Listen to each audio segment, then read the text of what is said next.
Hi, I'd like to give you a brief overview and tour of the online LMS learning management software that Family First Educational Services uses for their students and their families. Um, as a community, we meet together, student and teachers, we meet together once a week.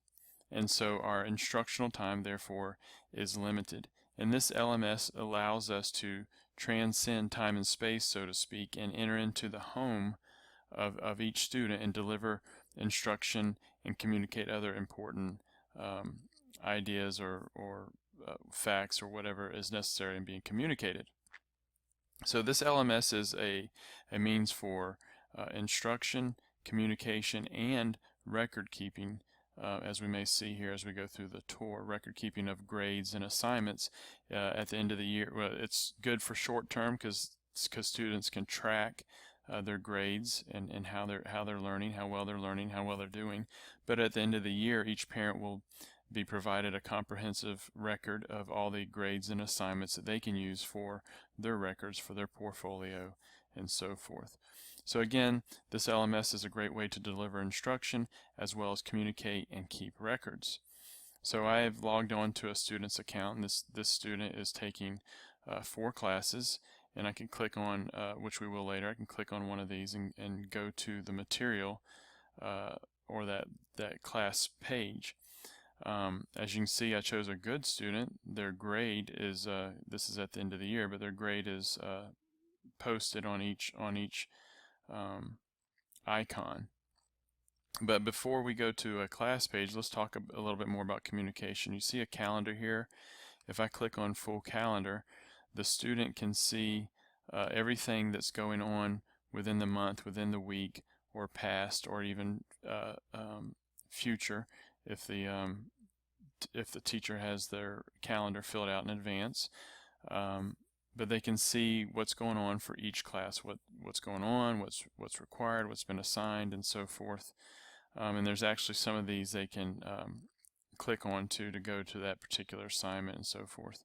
Color-coded calendar, okay, for each class, but they can also go to the individual class for each class. Go to the individual calendar for each class, as we'll see in a little bit. Again, we're talking about communication. You also see here like a little category or for announcements. If a teacher wants to send an announcement about a particular thing that they want to emphasize or remind or add to or whatever to what they've previously said, they can send an announcement that'll go to their class page, but it also will go, I'm pretty sure, into their inbox in their email. I know when an assignment is graded, a message will go to the student's email account letting them know it's been graded, and I'm pretty sure these announcements go to their email box as well. So communication, all right, calendar, important details, we can communicate them to the student through this. So again, this is a great tool for homeschool students. Now let's look at a particular class. I'm going to choose these 3 classes are not mine, but this one is. I'm going to go with this one since I'm more familiar with it, and it's got greater detail possibly that I can give. So I'm on the lessons page. Okay, by default I have this program where when a student logs on and goes to this particular class, they go to the lessons page. Another teacher may have it by default go to the welcome page or the syllabus. So let's go back to the lessons page and see what we can do with that. In this particular class, the lessons are broken up according to chapters, and then within the chapters there's sub-lessons. So chapter 11 is already open. You can see a description of chapter 11 here, determining length and area. What are we going to be doing in that class?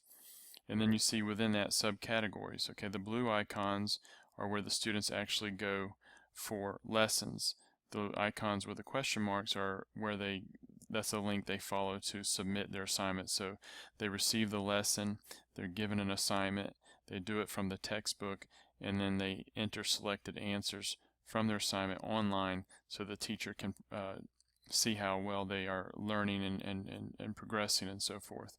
And then once the student, in this particular case, in this class, once the student has submitted their answers, they can, and it's been graded, they can see the correct answers to go back with anything they may have trouble with, and look into the book, ask the teacher for help, and so forth, just to continue the learning process.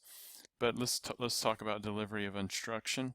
So I've clicked on Chapter 11, Section 1, which is titled Areas of Triangles and Parallelograms. Here we have a PDF that has the students would get their vocabulary terms and definitions from. And then here we see, these are questions that not only tell the student what to expect to hear about in the video, but also to get them ready to, to prompt them to take in the important information. And so then, there's a video. Hi, this is the first video, or the first, and this 32 square inches. That means I could take 32 squares. So there, the student receives the instruction, takes notes, remain the same. It's remaining half of the area of the rectangle, even if takes notes as necessary and so forth. So again, we're getting outside. We're not bound to one day of meeting together. We can meet with the students outside of the classroom, in their home, so to speak. But not only since it's recorded, it's at their pace. It's at they decide the order of events in their day of learning and so forth. So great tool. That's the lessons page. They can also again track their grades. These are all the assignments that they did. If I were to scroll down to the bottom, I would see my overall grade. So this is a changing number down here at the bottom as grades are entered and resubmitted and so forth. But the student or the parent can also look at how they're doing in the categories. Like this particular class, 10% of the grade came from homework, 30% quizzes, and 40% tests, and then 20% semester and final exam. And they could even click on this. So again, great tools. Here's the calendar for this individual class.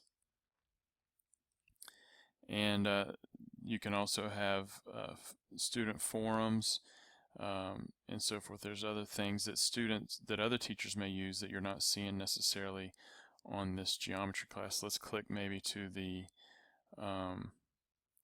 world history class and see if they maybe have a forum on there or anything. Okay, so over here I switched to the world history class. This is on the welcome page, but they do have a forum that they use for what he calls big questions. And so again, that's just other options. He's got attendance on here, his syllabus. On the resource page of the world history class, you also see that the teacher posted PDF files for each week of the class. Looks like they're out of order for one reason or the other, and maybe not each class, but particularly some classes. And let's just click on one, and so that student can go to this PDF. I think the PDF reflects the lecture or the teaching for that particular week, and so they can go back and look for important information that the teacher may have covered. So a lot of resources and assets for the teacher and the student and even the parent. And again, as far as grades are concerned, the grades are recorded, and it becomes a hard copy record for parents to use for their records. So that is, I think I'm going to stop there with the tour, and I hope you found this informative as well as exciting as what kind of potential we have in teaching and our students. And the other thing too, while I'm thinking about this is a great tool.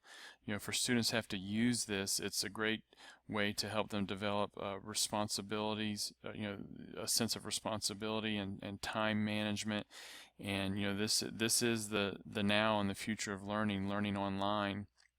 Having to do it this way can also give them a head start for college learning as well.